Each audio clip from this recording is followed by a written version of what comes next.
কান খুলে মহব্বতে দরুদ শরীফ পড়ুন। আল্লাহুম্মা সাল্লি আলা মাওলানা মুহাম্মদ ওয়া আলা আলি সাইয়্যিদিনা। মাশাআল্লাহ, সুন্দর মাইক। নবী আপনার জন্যে সৃষ্টি হইল আসমান আর এ জমিন, সকল সৃষ্টির মূল আপনি, রহমাতুল লিল আলামিন। আল্লাহুম্মা সাল্লি আলা মাশাআল্লাহ সাইয়্যিদিনা মাওলানা মুহাম্মদ ওয়া আলা আলি সাইয়্যিদিনা মাওলানা। জিকির লা ইলাহা ইল্লাল্লাহ, লা ইলাহা ইল্লাল্লাহ, মাশাআল্লাহ, লা ইলাহা ইল্লাল্লাহ, লা ইলাহা ইল্লাল্লাহ, হক লা ইলাহা ইল্লাল্লাহ মুহাম্মদ যার সিলাই পয়দা হলি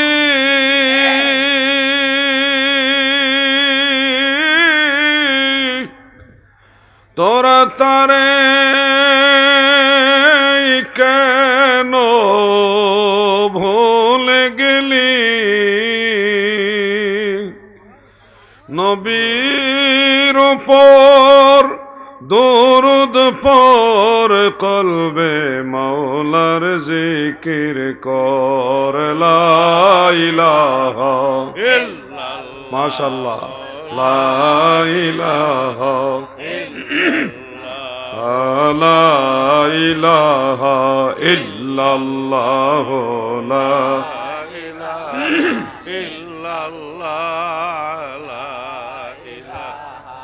ইল্লাল্লাহ, লা ইলাহা লা ইলাহা ইল্লাল্লাহ মুহাম্মাদুর রাসূলুল্লাহ সাল্লাল্লাহু আলাইহি ওয়া আলিহি ওয়াসাল্লাম।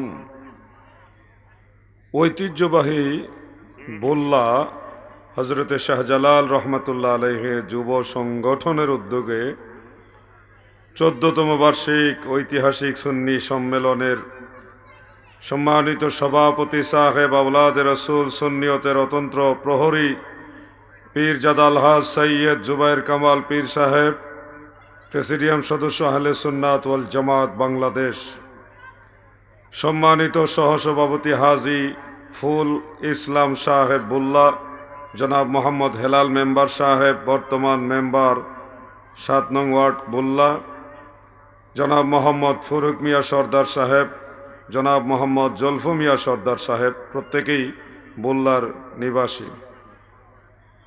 প্রধান মেহমান জনাব SFAM শাহজাহান সাহেব, বিশিষ্ট শিল্পপতি সমাজসেবক, সাবেক উপজেলা চেয়ারম্যান মাধবপুর উপজেলা পরিষদ, আলোচক, সম্মানিত আলোচক বৃন্দ, ওলামাই কারাম, দিগার সুশিক্ষিত সমাজ, এলাকার গণ্যমান্য ব্যক্তিবর্গ, যুব সমাজ, প্রাণপ্রিয় মুমিন মুসলমান ভাইয়েরা, পর্দার আড়ালের মা ও বোনেরা, সকলের প্রতি আন্তরিক অভিনন্দন, মোবারকবাদ। শুরুতে আল্লাহ তাআলার শাহী দরবারে শুকরিয়াতান সবাই মিলে একসাথে বলি আলহামদুলিল্লাহ। পরম দয়ালু মেহেরবান সর্বশক্তিমান মহাপরাক্রমশালী আল্লাহ জাল্লা শানুহু আম্মা নওয়ালুহুর রহমতের দুয়ারে আরও শুকরিয়া আদায় করি যে দয়াল আল্লাহ দয়া করে আমাদের মতো নালায়েক, নাচিজ, অধম, অযোগ্যদেরকে তিনার হাবিব নবী সরকারে দু জাহা সৈয়দুল মুরসালিন শাফিউল মুজনিবিন রহমাতুল লিল আলামিন কুল কায়নাতের নবী, এমন একজন মহান নবীর উম্মত হওয়ার সৌভাগ্য দান করেছেন। এই জন্য শুকরিয়াতান আরেকবার বলি আলহামদুলিল্লাহ। আমাদের নবী এমন এক দামি নবী, এমন এক মহা নিয়ামত নবী, যার উম্মত হওয়ার কারণে আমরাও দামি হয়েছি, আমরাও মহা সম্মানিত হয়ে গেছি। দয়াল নবীজির একখানা হাদিস শরীফ তাবারানীর মুআজামুল কবীরের মধ্যে উল্লেখ, قال رسول الله صلى الله عليه وسلم إن الجنة حرمت على الأنبياء حتى أدخلها وإن الجنة حرمت على الأمم حتى تدخلها أمتي رواه الطبراني। আল্লাহর নবী বলেন, উম্মতেরা গো,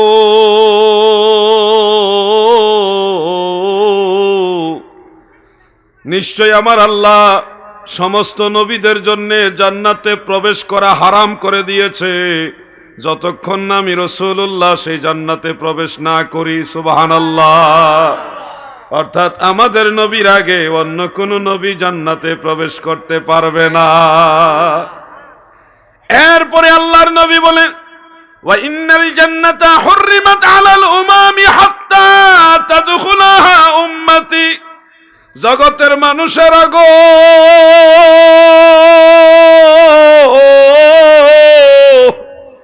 আল্লাহর হাবিব বলে, আমি রাসূলুল্লাহর গুনাহগার উম্মত যতক্ষণ পর্যন্ত জান্নাতে প্রবেশ না করবে, ততক্ষণ পর্যন্ত অন্য কোন নবীর উম্মত জান্নাতে প্রবেশ করতে পারবে না। দয়াল নবী তুমি গুণমণি,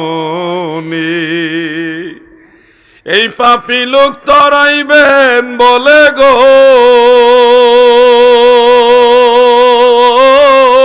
নবী, পাক কোরআনেতে শুনি গো নবী। দয়াল নবী তুমি গুণমণি, বলুন না দয়াল নবী রহমতের ভান্ডার নবী, তুমি নূরের খনি, প্রেম কইরাছেন তোমার সঙ্গে ও নবী, স্বয়ং আল্লাহ কাদের গনি গো নবী। দয়াল নবী তুমি গুণমণি, বলুন দয়াল নবী। আমাদের নবী এমন এক নবী যার আগে অন্য কোন নবী জান্নাতে প্রবেশ করতে পারবে না। যদি অনেক ভাইয়েরা ভুল ওয়াজ করে থাকে এরকম যে হযরত ইদ্রিস আলাইহিস সালাম আজরাইল আলাইহিস সালামের সাথে বন্ধুত্ব করে বলতেছে, আজরাইল আমি জান্নাত দেখতে চাই, আমাকে জান্নাতে নিয়ে যাও। আজরাইল আলাইহিস সালাম বন্ধুত্বের খাতিরে নবিউল্লাহ হযরত ইদ্রিসকে জান্নাতের মধ্যে নিয়ে গিয়ে বললেন, এই দেখেন জান্নাত। ইদ্রিস নবী বললে, বন্ধু একটু অপেক্ষা করো, আমি জান্নাতের বারান্দা থেকে দেখে আসি। তিনি জান্নাতে প্রবেশ করলেন, বারান্দায় প্রবেশ করলেন, করে আজরাইল আলাইহিস সালাম ডাকে, বন্ধু হে আল্লাহর নবী ইদ্রিস আপনি ফেরত আসেন, চলে আসেন। ইদ্রিস নবী বলে, এত সুন্দর জান্নাত ফালাই আমি যাইতাম না। ওয়াজ এটা কিন্তু ঠিক না, আন্তাজি সুবহানাল্লাহ কইেন না। সব জায়গায় সুবহানাল্লাহ কইতে কইতে অভ্যাস হয়ে গেছে। যুবক ভাইরা আমার, ইদ্রিস নবী যদি জান্নাতে প্রবেশ করেই ফেলে থাকে, তাহলে আমাদের নবীর আগে হয়ে গেল না? আমাদের নবীজি কি বলছে? আমি রসুলের আগে অন্য কোন নবী জান্নাতে যেতে পারবে না। ভাই আমার, মর্যাদা বুঝতে হবে। ইদ্রিস নবী জান্নাতে ঢুকে আবার আসে না। নবীরা কি ওয়াদা খেলাফকারী হয়? আল্লাহর নবী যারা, তারা কি ওয়াদা খেলাফকারী হয়? আজরাইলকে বলেছে আমি দেখে চলে আসবো, এরপরে আমি আইতাম না, তাহলে এটা ওয়াদা খেলাফ হইল না? তাহলে আল্লাহর একজন নবীকে ওয়াদা খেলাফকারী বানাই দিল। ওয়াজ খবরদার, ওয়াজ মজা লাগলে সুবহানাল্লাহ কোয়া যাবে না, বুঝতে হবে ভিতরে ভিতরে ঈমান চলে যাচ্ছে। ইদ্রিস আলাইহিস সালাম, মূলত ঘটনাটা হলো ওনার ইন্তেকালের স্থান আল্লাহ তাআলা লিখে রাখছে চতুর্থ আসমানে। যখন ওনার ইন্তেকালের সময় হলো, নবী রাসূলরা সবাই সশরীরে জিন্দা, সশরীরে জিন্দা, কিন্তু সাময়িক সময়ের জন্য, অল্প সময়ের জন্য নবীদের ইন্তেকাল হয়েছে, এরপর আবার রূহ মুবারক ফিরিয়ে দিয়েছে। অতএব ইন্তেকালের পরেও নবী রাসূলগণ সশরীরে জিন্দা, এটারও সহি দলিল আছে। যেমন একটা হাদিস শরীফ রয়েছে, عن أنس بن مالك رضي الله تعالى عنه قال قال رسول الله صلى الله عليه وسلم الأنبياء أحياء في قبورهم يصلون رواه البيهقي। হযরত আনাস ইবনে মালিক বলেন, আল্লাহর হাবিব বলেন, উম্মতেরা গো,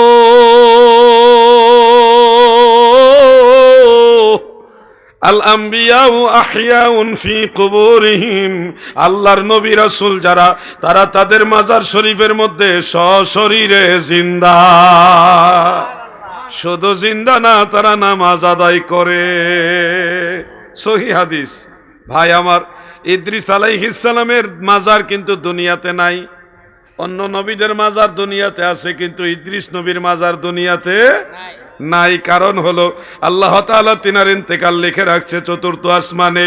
আল বিদায়া ওয়ান নিহায়ার মধ্যে উল্লেখ, হাফিজ ইবনে কাসির রাহমাতুল্লাহ আলাইহি তিনি রামায়াত উল্লেখ করেছেন, ইদ্রিস নবীর ইন্তেকালের সময় যখন হয়েছে, তখন আল্লাহ তাআলার নবী ইদ্রিস একজন ফেরেশতার সাথে দোস্তি করলো, বন্ধুত্ব করলো, এবং বায়না ধরল যে আল্লাহ তাআলা যদি অনুমতি দেন, আপনি আমাকে আসমান দেখায় নিয়ে আসেন, আমার খুব ইচ্ছা আসমান দেখব।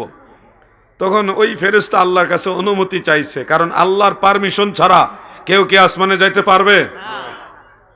আল্লাহ তাআলা অনুমতি দিলেন। সেই ফেরেশতা ইদ্রিস নবীকে ডানার উপরে নিয়ে উড়াল দিয়া দিয়া চতুর্থ আসমানে গেছেন। যখন ইদ্রিস নবী জমিনে, ঠিক ওই সময় হযরত আজরাইল আলাইহিস সালামকে আল্লাহ তাআলা বলে, আজরাইল তুমি চতুর্থ আসমানে গিয়ে ইদ্রিস নবীর রূহ কবজ করে নিয়ে আসো। আজরাইল আলাইহিস সালাম দেখে আল্লাহর নবী ইদ্রিস হলো জমিনে, কিন্তু রূহ কবজ করার কথা বলছে কোথায়? আপনারা ঘুমাইতেছেন নি? চতুর্থ আসমানে। আজরাইল আলাইহিস সালাম টেনশনে পড়ে গেলেন। আল্লাহ তাআলা বললেন চতুর্থ আসমান থেকে রূহ মুবারক কবজ করার জন্য, কিন্তু আল্লাহর নবী ইদ্রিস আলাইহিস সালাম তিনি তো জমিনে, কেমনে কি মিল পাইতেছে না। যাই হোক, আল্লাহর আদেশ, তিনি চতুর্থ আসমানে রওনা দিছে।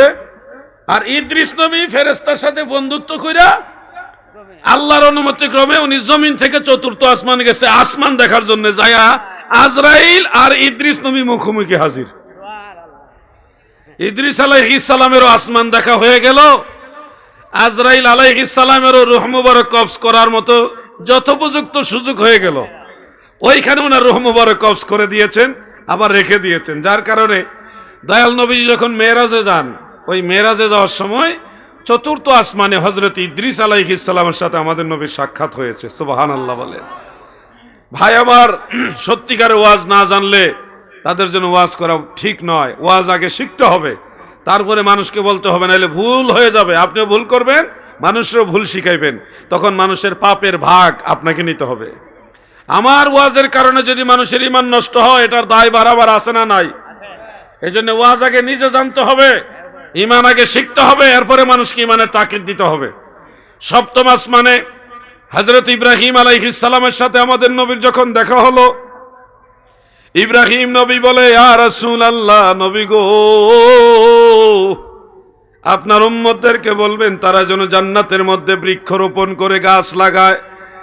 আমাদের নবী বললেন, হে আল্লাহর খলিল ইব্রাহিম, আমার উম্মতেরা জান্নাতের মধ্যে কিভাবে বৃক্ষ লাগাবে, কিভাবে গাছ লাগাবে, দয়া করে বলুন। আল্লাহর খলিল হযরত ইব্রাহিম আলাইহিস সালাম তিনি বললেন, ইয়া রাসূলুল্লাহ, ইয়া হাবিবাল্লাহ, আপনার উম্মতদেরকে বলবেন তারা যেন একটা তাসবিহ পাঠ করে। কিভাবে? লা হাওলা ওয়ালা কুওয়াতা ইল্লা বিল্লাহ। এই তাসবিহটা আপনারা পারেন কিনা? সবাই বলেন পারেন। আমাদের সভাপতি সাহেব মনে আসতেছে, সম্ভবত পীর সাহেব হুজুর আসতেছে মনে হয়, তো একটা তাকবীর দেন। নারে তাকবীর, ইয়া রাসূলুল্লাহ, নারে তাকবীর, নারে রিসালাত, ইয়া রাসূলুল্লাহ। সভাপতি সাহেব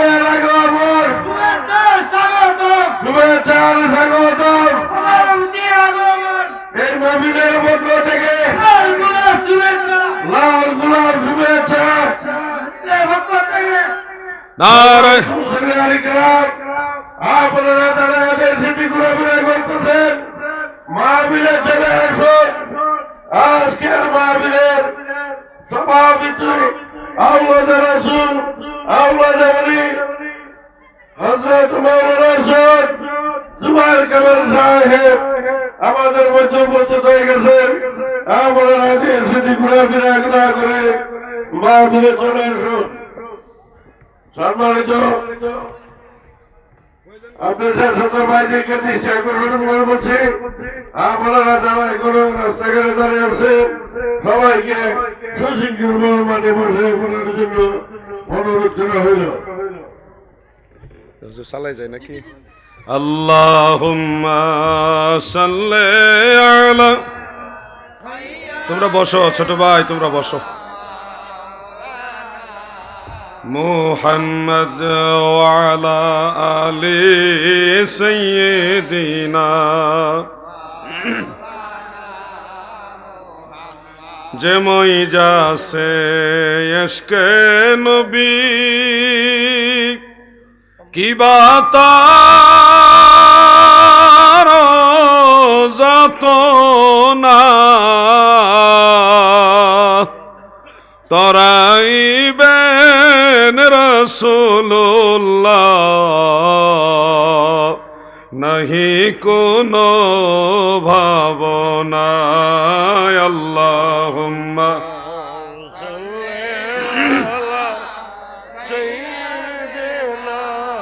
মাওলানা মুহাম্মদ ওয়া আলা মাওলানা। প্রিয় হাজিরিন, যেটা বলতেছিলাম, আচ্ছা আমার তো মনে আছে, আমি বলবো কি, আপনার আর মনে আসেনি? আমি একটু টেস্ট করি, বলেন কোন জায়গায় গেছিলাম? না না, এটা শেষ করে লাইছি। মাশাআল্লাহ, জোরে বলেন মারহাবা, জোরে বলেন মারহাবা। খালি টাকা দিলি মারহাবা কইতে হইবে এমন না, মেধার পরিচয় দিয়েছেন। মেরাজের রাত্রে আমাদের দয়াল নবী রাহমাতুল লিল আলামিন সপ্তম আসমানে হযরতে ইব্রাহিম খলিলুল্লাহ আলাইহিস সালামের সাথে যখন দেখা হলো, ইব্রাহিম নবী বলে, ইয়া রাসূলুল্লাহ, নবী গো, আপনার উম্মতদেরকে বলবেন তারা যেন জান্নাতের মধ্যে বৃক্ষরোপণ করে গাছ লাগায়। আল্লাহর হাবিব বলেন, হ্যাঁ আল্লাহর খলিল ইব্রাহিম, আপনি আমাকে বলুন কিভাবে আমার উম্মতেরা জান্নাতে গাছ লাগাবে। ইব্রাহিম খলিলুল্লাহ আলাইহিস সালাম বলেন, ইয়া রাসূলুল্লাহ, আপনার উম্মতেরা যদি ছোট্ট একটা তাসবিহ পড়ে, সাথে সাথে আমার আল্লাহ ফেরেশতা দিয়া জান্নাতে বৃক্ষ রোপণ করায়া দিবে। সেই বৃক্ষটা হলো ছোট্ট একটা, সেই তাসবিহটা হলো ছোট্ট একটা তাসবিহ। এটার নাম হলো কিভাবে? লা হাওলা ওয়ালা কুওয়াতা ইল্লা বিল্লাহ। এটা আপনাদের পারা জানা আছে কিনা? আমার সাথে বলুন, লা হাওলা ওয়ালা কুওয়াতা ইল্লা বিল্লাহ। এটা সবাই পারেন তো? এই যে পড়ছেন, জান্নাতে গাছ লাগানো হয়েছে, কি লাভ হবে আপনার? গাছ লাগাইলে কি লাভ হবে? ইব্রাহিম আলাইহিস সালাম বলেন, ইয়া রাসূলুল্লাহ, এই গাছের মধ্যে অসংখ্য পাতা থাকবে, সেই পাতার মধ্যে আল্লাহ তাআলা অসংখ্য মুখ দিয়েছে, সেই মুখ দিয়ে গাছ অসংখ্য মুখ দিয়ে আল্লাহর প্রশংসা করবে, আল্লাহর গুণকীর্তন করবে, আল্লাহ তাআলার তাসবিহ পড়বে, জিকির করবে। এই গাছ কিয়ামত পর্যন্ত যত পরিমাণ জিকির করবে সবগুলি নেকি আল্লাহ তাআলা আপনার উম্মতের আমলনামায় দান করে দিবে। যে জান্নাতে যেতে হলে নেকি লাগবে কিনা? নেকি একটা ওসিলা, আল্লাহর দয়া, নবীর শাফাত। আপনাকে ভালো কাজ করতে হবে যেন আল্লাহ দয়া করে। আপনি নেকির বিনিময়ে জান্নাতে যাবেন ওই আশায় না, আপনি ভালো কাজ করবেন, নেক কাজ করবেন, আল্লাহর দয়া যেন আপনি পান, দয়াল নবীজির জন্য মায়া লাগে। দুরূদ শরীফ পড়বেন, সকাল সন্ধ্যায় 20 বার দুরূদ শরীফ, ফজরের পরে 10 বার দুরূদ, আর মাগরিবের পরে 10 বার দুরূদ। প্রিয় নবীজি বলেছেন, মান সাল্লা আলাইয়া হিনা ইয়ামসা 10 ওয়া হিনা ইউসবা 10। আল্লাহর হাবিব বলেন, সকাল বেলায় সন্ধ্যা বেলায় যারা 10 বার 20 বার দুরূদ শরীফ আমি রাসূলের উপরে পড়ে হাসর ময়দানে তাকে শাফাআত করে জান্নাতে নেওয়া আমার জন্য ওয়াজিব হয়ে যাবে। সুবহানাল্লাহ বলেন, সুবহানাল্লাহ বলেন।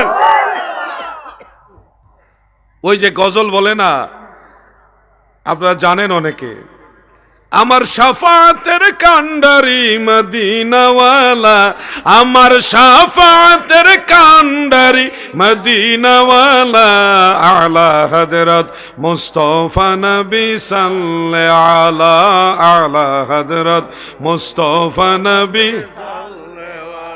আমি তো জানি বল্লার মানুষ হলো আশেকে রাসূল, বল্লার মানুষ নবী প্রেমিক, আমার নবীরে ভালোবাসে গো, নবীর আহলে বাইতকে ভালোবাসে। বল্লার নবীর প্রেমিকারা গো, আমার নবীজি বলছে সকালবেলায় 10 বার দুরূদ পড়িও, সন্ধ্যাবেলায় 10 বার দুরূদ পড়ে আমি রাসূলকে হাদিয়া দিও, নজরানা পাঠাইও। তোমার এই দুরূদ নিয়ে আমি রাহমাতুল লিল আলামিন নবী হাসর ময়দানে দাঁড়াইয়া তোমাকে তরাইয়া আল্লাহর জান্নাতে নিয়ে যাব। আমরা নবীজির শাফাত চাই কিনা বলেন? সবাই বলেন চাই কিনা? তাহলে এই আমলটা করবেন। 2টা আমলের কথা বললাম, ছোট ছোট আমল, চেষ্টা করলেই পারবেন। একটা হলো লা হাওলা ওয়ালা কুওয়াতা ইল্লা বিল্লাহ, সুযোগ পাইলে এই আমলটা করবেন। ভাইরে, আমার নবীরে শরম দিয়েন না। আল্লাহ তাআলা বড় দয়া করে আপনাকে আখিরি নবীর উম্মত বানাইছে। কিছু হইল কর্মফল ভালো নিয়ে হাসরের ময়দানে উঠেন, যেন আপনাকে নিয়ে আল্লাহ রসুল গর্ব করে যে আমার উম্মত। সবাই যদি আপনারা একেবারে বেদিশা হয়ে যান, বেহুশ হয়ে যান, তাহলে আল্লাহর হাবিব লজ্জা পাইব না, শরম পাইব না? আমরা কি নবীরে শরম দিতে চাই? আপনারা চান নাকি? তাহলে কিছু হইলে তো চেষ্টা করতে হবে আমাদের। দুরূদ শরীফের আমল আমরা করব কিনা বলেন? মুরব্বীরা আপনারা বলেন, করবেন কিনা ইনশাআল্লাহ? আরেকটা দুরূদ শরীফ আপনাদের শিখাই। এই দুরূদের পাওয়ার কি নবীজি নিজে বলেন, قال رسول الله صلى الله عليه وسلم من قال اللهم أنزله مقعد المقربة عندك يوم القيامة وجبت له شفاعتي رواه أحمد। আল্লাহর হাবিব বলেন, মান ক্বালা, যারা বলবে আল্লাহুম্মা আনজিলহু মাকআদাল মুকাররাবা ইনদাকা ইয়াউমাল কিয়ামা, এই ছোট্ট একটা দুরূদ শরীফ যারা পড়বে, দয়াল নবী বলেন, উম্মতেরা গো,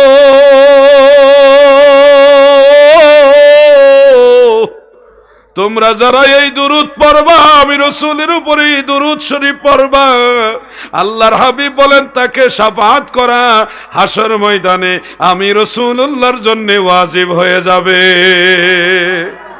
আমার শাফাতের কান্ডারি মদিনাওয়ালা, আমার শাফাতের কান্ডারি মদিনাওয়ালা, আলা হযরত মুস্তাফা নবী সাল্লাল্লাহু আলা, আলা হযরত মুস্তাফা নবী সাল্লাল্লাহু আলা। কেহ বলে নবী গোলাপের ফুল, কেহ বলে নবী নূরের পুতুল, নয় সে গোলাপ নয় সে পুতুল, নয় সে গোলাপ নয় সে পুতুল, নূর আল্লাহর, আলা হযরত মুস্তাফা নবী সাল্লাল্লাহু আলা, আলা হযরত মুস্তাফা নবী সাল্লাল্লাহু আলা। এই গজলটা ইয়া মুহাম্মদ মুস্তাফা নবী সাল্লাল্লাহু আলা ওইভাবে বলা হয়, যাদের ওইভাবে অভ্যাস আছে বলবেন, কিন্তু আমি নবীজির নাম সরাসরি ডাক দিয়ে বলি না।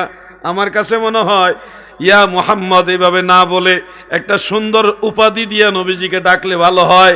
আলা হযরত মানে সবচেয়ে মহাসম্মানিত ব্যক্তি, আমার নবী সবচেয়ে বড় সম্মানিত ব্যক্তি। এই জন্য আমি এখানে সুন্দর একটা শব্দ সংযোগ করেছি, আলা হযরত মুস্তাফা নবী সাল্লাল্লাহু। আমি আমার নবীর নাম লইয়া যদি ডাকি গুনাহ হবে না, অসুবিধা নাই। আপনি ইয়া মুহাম্মদ মুস্তাফা নবী সাল্লাল্লাহু আলাইহি এইভাবে বলার অভ্যাস থাকলে বলতে পারেন, কিন্তু এর চেয়ে উত্তম হলো, যেমন আমাকে যদি কেউ বলে এ আলাউদ্দিন, তাহলে বিষয়টা কেমন দেখা যাবে না? যদি বলে জিহাদি ভাই, তাহলে ওইটার চেয়ে এটা ভালো না? আমি সরাসরি নবীর নাম লইয়া ডাকাটা কেমন লাগতেছে, ইয়া মুহাম্মদ সাল্লাল্লাহু আলাইহি ওয়াসাল্লাম, এটার চেয়ে একটা সুন্দর উপাধি আলা হযরত, হে সর্বোচ্চ সম্মানিত অধিকারী ব্যক্তি, সবচেয়ে বড় ইজ্জতওয়ালা ব্যক্তি, সম্বোধন দিলাম, এটা হলো একটা বিবেকের বিষয়, প্রেমের বিষয়। এটা নিয়ে আবার বাড়াবাড়ি যায় না যে ইয়া মুহাম্মদ কোয়া যাইতো না, ওরকম না বিষয়টা। বলা যাবে, শরীয়তে নিষেধ নাই, কিন্তু আদব হলো আপনি পারলে আরো একটা সুন্দর শব্দ এখানে সেট করে দেন, যেন শানের সালের সাথে, দয়াল নবী ইজ্জতের সাথে একটু মানানসই হয়, একটু খাপে খাপ মিলে। আমার কথা বুঝতে পারছেন আপনারা? আমি এই সবগুলি কথার পিছনে যে কথাটা আপনাদের বলেছিলাম, একটা দুরূদ শরীফ, সেই দুরূদ শরীফটা আমার সাথে দুই একবার উচ্চারণ করেন। বলুন, আল্লাহুম্মা আনজিলহু মাকআদাল মুকাররাবা ইনদাকা ইয়াউমাল কিয়ামাহ। আরেকবার বলুন, কাজে লাগবে রে ভাই, অবহেলা করেন না। ওয়াজ তো বহু রকমের শুনবেন আপনারা, অনেক ঘটনা কাহিনী শুনবেন, কিন্তু কিছু আমলের ওয়াজ শোনা দরকার আছে। ওয়াজ শুনে গেলাম, হুজুরের ওয়াজ খুব সুন্দর হয়েছে, খুব ভালো কণ্ঠ হুজুরের, অনেক হাসাইছে, অনেক চমৎকার ওয়াজ করছে, কিন্তু আমলের কিছুই বলল না।